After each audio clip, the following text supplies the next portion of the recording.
We made it. Oh, there you are right there, yeah. That was the last two. Right. For Luke Gifford and Gerald Foster, memory lane is a stroll down the halls of Southeast High School. This is fun to be back. A whole lot's changed, but I'm happy. I mean, it feels like home, you know? Yeah, it's not much, like you said, not much has changed. You know, we spent a lot of time here. It's cool to come back. New faces and stuff, but still the same place that I remember. 5 years it's been since Luke and Gerald roamed these halls. And I'm pushing up the biceps there. Those aren't real, so they're pretty skinny. A place they remember well. The first thing I think about is our state championship, and I think it was 2012. Is that right? So our sophomore year of high school. They put 11, but it was 11-12. Oh yeah, that's right. It was 11. Yep, that's it right there. Classroom memories stand out too. Did you guys ever hear your name called like up there? I don't, maybe once or twice, but usually for good reasons, I think. But no, so. Who was the better student? Probably student, Gerald. probably No, really? I would think. You'd be surprised. I'm going Gerald. Joking aside, Gerald and Luke led the Knights to conference titles in basketball. Yeah, there's one of them, 2013. Yes, there are jokes there too. I mean, we were playing Northeast and Hack, actually. It was a championship game, and they threw a full court shot at the end of the game, and Gerald was on the other end of the court, and it was not even close. And he fair caught the ball, catches it, and starts running with it at the end of the game. There was no messing around on the field, though, as the pair combined for 5 Super State honors, helping Southeast win that state title, the last football championship by a Lincoln school.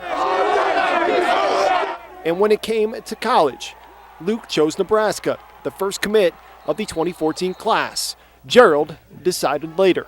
Was it always Nebraska? Was it always here that you wanted to go?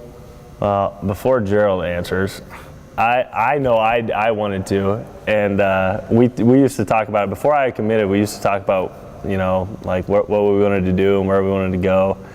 And Gerald, he was a hard card to read. He wouldn't tell me everything, you know. Yeah, especially once I committed, he tried to keep it close to the vest, and he'd tease me and stuff, and not let me into his mind. But I had a hunch that he'd always come, because I didn't think he could leave me. But no, I'm just kidding. He probably could have, and he would have been fine. But no, I'm glad he came. You grow up thinking that you want to be somewhere this whole time, which is kind of crazy. We, you know, two different mindsets when we were growing up. I always grew up, I was like, oh, Bama, Bama, Bama. That was going to be me. And talking to the guys that, you know, were running the program, and then talking to the guys that are running the one here, I fell in love with these guys. I did. I knew that they were there for me. My brother being able to be at Nebraska too, that was truly my trump card. You know, I was like, well, if I get to play with my brother anymore, and with guys that, you know, I treat as my brothers like Luke, it's worth it. It definitely is worth it. So making the decision to come here was the best decision of my life. And here they are, joining a tradition of greatness. What do we have, 9 state championships in football? 9, Is that right?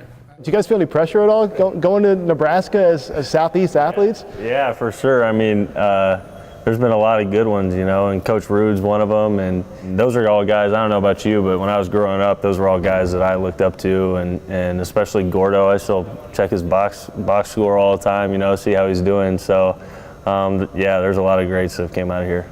And as their collegiate careers near the end. Have you guys thought about what that moment Memorial Stadium is going to be like, walking out of that tunnel for the last time? It's going to be wild. It's crazy, you know, that it's already here. I felt like we just ended our last game here at Southeast, that was a hard game for me, you know. And I didn't know exactly how it was going to be when we got to college, because the way people always talk, they're like, you get to play with your best friends in high school, which is why, you know, it's such a big moment when it's your last game. And I feel like we're all best friends in college. I'm going to see the same kind of effect there. So this last game is going to be, it'll be emotional, but I think that's what's going to push us a little bit farther. over the last week, I've kind of replayed it a bunch of times in my head, you know, and it still doesn't seem like it could possibly be real. Just I think about when I was little and everything that I wanted to do, and then to actually have those opportunities and play in front of you know, this state and for this state and in that stadium, and I replayed that moment I don't know how many times in my head when I was little, and then to actually be doing it and have this one be the last one there, you know, it's pretty crazy. But I'm just trying to soak it all up, you know, and enjoy everything. And I think about, just like he said, I think about high school, and I didn't take high school for granted, but you wish that you could just take every moment that happens and enjoy it, you know. So I'm trying to kind of do the same thing here, you know, the last couple weeks of the season. And after that, who knows? But they'll find out together. Gift's one of my best friends for it, and after we're done here, you know, at the university, hopefully we'll be able to keep pushing forward and keep this relationship going, you know. That's sweet. Right there, guys.